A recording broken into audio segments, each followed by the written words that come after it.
Waalaikumsalam, selamat malam. Berjumpa kembali bersama saya Sandro Jabrik Wong Gandeng. Sak donya mohon untuk tidak menyebutkan nama dan identitas di dalam percakapan ini karena percakapan ini akan saya naikkan dalam konten YouTube. Gimana Mas? Oh, gitu ya. Siap. Termasuk misalnya alamat gitu juga nggak boleh Jangan, mas ya. jangan, jangan, jangan. Nama, alamat dan semua yang bentuknya identitas pribadi tolong tidak disebutkan. Ya, Mawar, Melati atau alamatnya Neptunus atau Pluto kan gitu bisa. Oh, oke, oke, tak coba mas. Saya soalnya belum pernah ini. Ya, sampean kalau sampean nggak nonton konten saya, nek sampean nonton konten saya pasti tahu lah di bagian depan kan selalu disclaimer. Mas, ya sebelumnya intermezzo dulu ya mas ya. Saya kan di sini tuh belum lama. Hmm. Terus memang terus ada rencana itu tadi yang pernah yang tak sampaikan ke jenengan. Sampean Saya itu terus sampaikan lagi. dikasih. Sampean ucapkan lagi. Mas, saya mau itu cari info buat nikah di Hong Kong itu loh, mau Oke. prosesnya kayak gimana gitu. Saya Sudah? kan saya dapat info dari teman itu, Heeh. ya belum tahu siapa jenengan. Saya memang benar-benar, ya intinya awam mas, awam sekali info di Hong Kong. Siap. Jadi nggak pernah buka channel YouTube ya? Nggak pernah lihat YouTube mas. Nggak pernah cari info, tapi cuma dikasih tahu teman ada nomor ini, silahkan Iya, telepon aja. saya infonya info offline sih mas. Bahkan saya lingkungannya di daerah company sama orang-orang PKS gitu loh. Oke. Saya ya infonya awal-awal itu, terus saya ketemu sama temen, mbak coba tanya ini bro, nah, tak kasih nomornya gitu. Oke. Pertanyaan Oke. saya gini, oke, sudah selesai penjelasan sampean atau masih ada yang perlu dijelaskan? Poinnya itu mas, poinnya. Sampean mau menikah ya kan? Sampean sudah 3 tahun di Iya, Hong Kong dan sampean mau menikah, oke? baru kurang lebih 6 bulan 7 bulan mas. Oke, 6-7 bulan. Pertanyaan saya, sampean menikahnya dengan sesama Indonesia atau beda bangsa? Hong Kong, Cina, Thailand, Sesama. sesama Indonesia. Nah, saya boleh Iya. tanya, statusnya sampean apa? Paper, OS, atau resmi? Kalau kalau saya OS. Oke, sudah. Jadi gini, oke, sampean mau menikah berarti sesama orang Indonesia, pasangan sampean resmi, OS, atau paper? Resmi mas. Oke, nah jadi gini, kalau sampean menikah sebaiknya nikahnya ya siri, ya manggil ustadz, ya yang penting sah. Iya. Nah itu, Iya. yang penting sah menikahnya, karena melihat statusnya sampean seperti itu, ya sampean sampaikan pada beliau ada 2 orang, nanti saya minta kasih nomornya. Biasanya mereka menggunakan Pak Haji Muhaimin, biasanya di Wancai di Islamic Center, nggak tahu lantai berapa itu aku lupa. Nah tinggal dihubungi, Pak saya mau menikah, ini calon mempelai saya dan ini saya, status saya begini begini begini, sampai jelasin sama beliau. Beliau oke, tanggal Beliau berapa? orang Indo ya mas. Ya orang Indo, tapi kalau nggak salah ya, mungkin yang lain-lain teman mau ngoreksi, kebangsaannya Malaysia paspornya. Oh gitu Tapi gitu saya nggak tahu. gitu. Tapi dia bisa bahasa Indonesia. Ini Melayu Indonesia. Dia bisa bahasa Ya. Indonesia dan banyak yang menikahnya dengan pakai itu Bapak Haji Muhaimin. Oh gitu. Okay. Jadi sampean monggo, jadi biar tidak terkena banyak persoalan, karena kalau sampean menikah secara resmi dan pakai government Hong Kong nggak bisa, karena sampean Nggak bisa ya mas ya. sampean pegel, Iya, iya. kalau diarani pegel. Paham mas, paham. Jadi pegel itu penduduk gelap pegel, jadi kan kayak gitu ya, sebutannya pegel ya ben penak. Jadi sampean menikah aja secara siri, terus telepon keluarga yang ada di Indonesia, orang tuanya, orang tua laki-laki yang mungkin nanti diserahkan wali hakimnya kepada si penghulu, ya sudah. Iya. Terus apa yang diminta, kebutuhan datanya, tapi yang jelas ketika sampean menikah tidak akan ada data. Jadi tidak ada dokumen, tidak ada dokumen tertulis dan data. Jadi dokumennya ya cuman video, foto, ya kan? Itu silahkan sampean lakukan video dan foto gitu. Jadi mohon seperti itu. Jadi sebaiknya begitu. Kalau pingin menikah yang pakai dokumen ya sebaiknya pulang Indonesia. Gitu ceritanya. Itu ya Mas. Siap. Wes, ada lagi. Ya, Mas, ya. Ada lagi yang mau ditanyakan kira-kira? Itu syaratnya cuma nyangoni kok, Mas. Kira-kira nek masa pernah apa itu dengar biasanya berapa itu ya Mas? Ya. Sekalian yang mempersiapkan maksudnya. Ini disampaikan di konten nggak enak. Jadi nyangoni itu ya sepantasnya aja lah. Intinya sampean maunya berapa ya, sampean mau kasih 500, 600, 700 apa 1000 ya terserah sampean. Nggak mungkin kan cuma ngasih 100 atau 200 kan ya. Sepantasnya lah. Iya, masalahnya kan saya terus terang ya itu tadi belum tahu sih Mas. Nggak apa-apa, makanya saya sampein ya di bawah 1000, di atas 500 ya monggo lah. Itu kalau sampean langsung bertanya Pak kira-kira saya ngasihnya berapa ke beliaunya kan nggak masalah. Mohon maaf loh ya Pak Haji, saya mohon maaf, saya ditanya sama teman tak jawab sekarang, jadi terserah sampean boleh nanya sendiri sama bapaknya gitu. Kalau estimasi saya segitu, kalau saya salah mohon dimaafkan Pak gitu loh, tapi kalau estimasi segitu karena biar yang lain-lain kalau mau nikah kan sudah bisa mempersiapkan gitu. Iya. Biar nggak banyak nanya gitu loh. Jadi udah paham. Jadi seperti itu Mas. Kira-kira ada lagi yang mau sampean tanyakan. Jadi boleh. Monggo. Apa kebingungan? Ya saya rasa cukup sih Mas. Saya pengen itu poinnya nyari Ustadz sama ya tadi apa itu namanya kelengkapannya gimana nih tadi wali hakim. Nanti kalau nomornya beliau masih ada tak kirim ke sampean. Kelihatannya saya masih simpan. Siap, Mas. Kalau nggak ada, beliaunya biasanya di Islamic Center Wancai. Jadi Masjid Wancai itu loh. Yang apa itu? Masjid yang di dekat makam itu bukan ya? Bukan, Wancai. Ya? Wancai Mas. Makanya sampean pergi yo, keluar yo.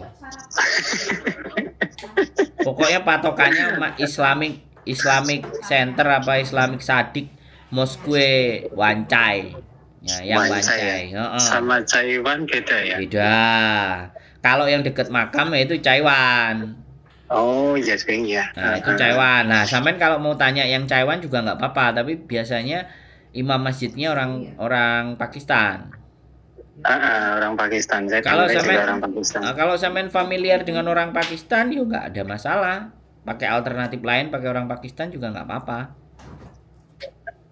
Kalau saya dulu rekomendasinya yang bahasa Indonesia yaitu Pak Haji Muhaimin. Tapi kalau misalnya sampean sama mubalik dari Pakistan, imam masjid Pakistan dan beliaunya bersedia, nggak apa-apa, nggak ada masalah. Yang penting kan sah secara Islam.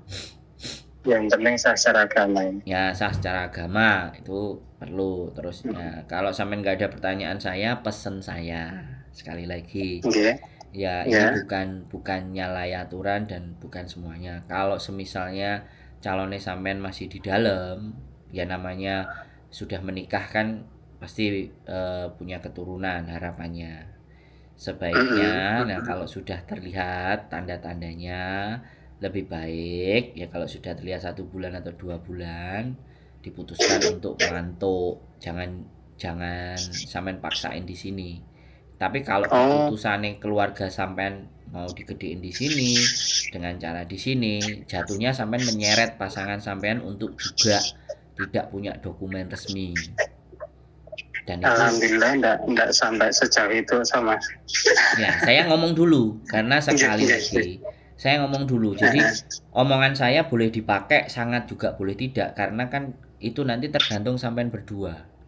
Jadi saya cuma berpikir walaupun sama-sama cintanya, tapi masih ada rasionalitas dan logika yang digunakan.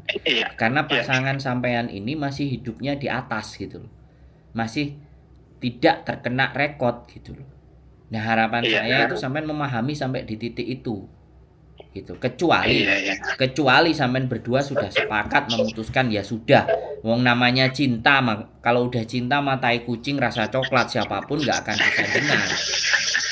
Kan begitu Mas ya kan? Betul, Mas. Kita sama-sama dewasa, kita berpikir aku cuman berpikir begitu saja gitu loh. Kalau memang Iya, ternyata mau mendapatkan dan menginginkan punya keturunan, ya sebaiknya didiskusikan yang baik dan benar. iya. Ya, karena nggak Iya, gampang. malah kebetulan memang satu pemikiran sama jenengan juga, Mas. Karena nggak gampang masih bertahan di sini, ada baby, Ditunda dulu mungkin. kemudian status masih seperti itu. Nah, itu kan akhirnya kan yang pihak bingung itu pasti pasangan, Mesti yang si perempuan. perempuan. Nah, karena dia yang di dalam majikan, gimana ini kan kayak gitu tuh. Yang laki udah di luar. Nah, saya yang takutnya karena saya mengalami beberapa pengalaman ya Mas. Ya menikah ya mudah-mudahan ini tidak terjadi sama sampean. Kalau di sini udah selesai terus ditinggal, terus dia hamil, terus ditanyain, ya itu bukan punya aku, terus kabur, HP-nya juga dimatiin lah kan. Kalau yang kayak gitu itu kan saya jadi jatuhnya itu saya sampean tak tunjukin supaya jadi legal, supaya jadi halal, tapi setelah jadi halal di belakangnya nusuk kan saya juga nanggung dosa gitu loh. Bisa dipahami kan? Jangan yang kena juga. Iya, karena saya nunjukin secara sah.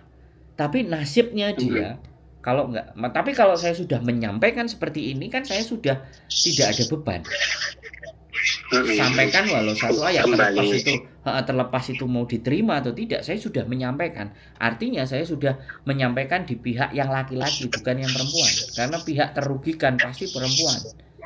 Yang paling susah sing gembol nang dinandi selama 9 bulan itu pihak perempuan. Jadi iya Mas, ya paham. Jadi saya berpikirnya seperti itu. Kalau memang diputuskan ya mohon dirundingkan dan didiskusikan secara baik dan benar. Yang jelas jangan sampai ketika ada rasa cinta semuanya serius, sudah jadi halal, tapi tidak dipikirkan hal-hal yang terjadi di belakang.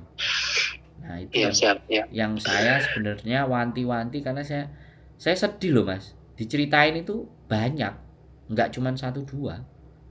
Iya, 4, 5 sampai 6 bahkan si perempuannya itu minta bertanya alamat di mana menggugurkan. Coba betapa perihnya, sedangkan saya sendiri dengan pasangan saya belum dikaruniai, sedangkan yang sudah dikaruniai dengan gampang dan sesederhana di situ gitu loh. Ya piye rasane hati Mas. Jadi kayak gitu. Jadi kadang-kadang bahkan saya juga ada customer yang nggak punya anak Hongkong. Yang penting kalau mereka ada yang bayi mau lahir, dia nggak mau melihara, majikannya mau ngadopsi. Sampai begitu. Sampai begitu. Saya dapat info dan majikannya tetap nunggu, apalagi 2 pasang. Ya kan? Jadi nih biar nyawanya itu terselamatkan gitu loh. Dan sampai detik ini belum. Dan kemarin sudah telat. Kita nyuruh tolong dihidupkan, ada yang mau, dia ngeyel. Dibablasno terus dia cerita. Gimana nggak langsung diem, terlambat duduk.